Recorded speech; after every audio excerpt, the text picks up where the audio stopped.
Highly manipulative. നമ്മൾ വിശ്വസിച്ച് പോകുന്ന രീതിയിൽ സ്റ്റോറി മെനഞ്ഞ് നറേറ്റ് ചെയ്ത് ഇല്ലാത്തത് ഉണ്ടെന്നാക്കി തീർത്ത് ഹൈലി മാനിപ്പുലേറ്റീവ് ആയിരിക്കും. അതുകൊണ്ട് അങ്ങനെ ഉള്ളവരെ നമ്മൾക്ക് ട്രീറ്റ് ചെയ്യാനും ബുദ്ധിമുട്ടാണ്. കാരണം ഡോക്ടേഴ്സിനെ പോലും അവർ മാനിപ്പുലേറ്റ് ചെയ്ത് കളയും. നമ്മളോട് പോലും നുണക്കഥകൾ വന്ന് പറഞ്ഞ് അവർ കാര്യങ്ങൾ വളച്ചൊടിച്ച് നമ്മളെയും കൂടെ ഒരു പക്ഷെ നമ്മൾ അവർക്ക് സപ്പോർട്ട് ചെയ്തില്ലെങ്കിൽ പിന്നെ ആ ഡോക്ടർ മോശക്കാരിയായി. അവർ പറയുന്നത് എന്തിനും കൂട്ടു നിന്നില്ലെങ്കിൽ ആ ഡോക്ടർ മോശക്കാരനായി.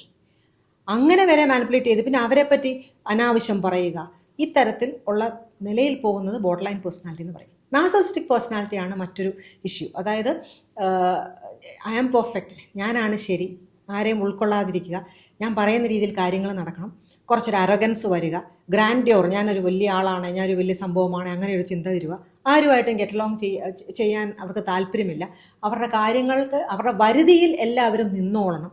അപ്പോൾ ഈ തരത്തിലുള്ള പേഴ്സണാലിറ്റീസ് ഒക്കെയും കാണാറുണ്ട്. മുൻകാലങ്ങളെ അപേക്ഷിച്ച് ഞാൻ ആലോചിക്കാറുണ്ട്, പണ്ടൊക്കെ കോടതിയിൽ നിന്നും ഡിവോഴ്സിന് കേസസ് വരുന്നത് എല്ലാം സംശയരോഗം അല്ലെങ്കിൽ മദ്യപാനം ഇങ്ങനത്തെയൊക്കെ കേസസ് ആയിരിക്കും സാധാരണഗതിയിൽ ഡിവോഴ്സിന് വരുന്നത്. ഇപ്പം വരുന്ന മിക്കവാറും എല്ലാം തന്നെ ഈ ബോർഡർ ലൈൻ അല്ലെങ്കിൽ NPD പേഴ്സണാലിറ്റി ഇഷ്യൂസ് കാരണം വരുന്ന കേസസാണ് ഏറ്റവും അധികമുള്ളത്. കാരണം നമുക്ക് റെഫറൽ വരുമ്പോൾ നോക്കുമ്പോൾ ആ തരത്തിലുള്ളൊരു വ്യത്യാസം ഒരു ലാസ്റ്റ് 5 years ആയിട്ട് കാണുന്നുണ്ട്.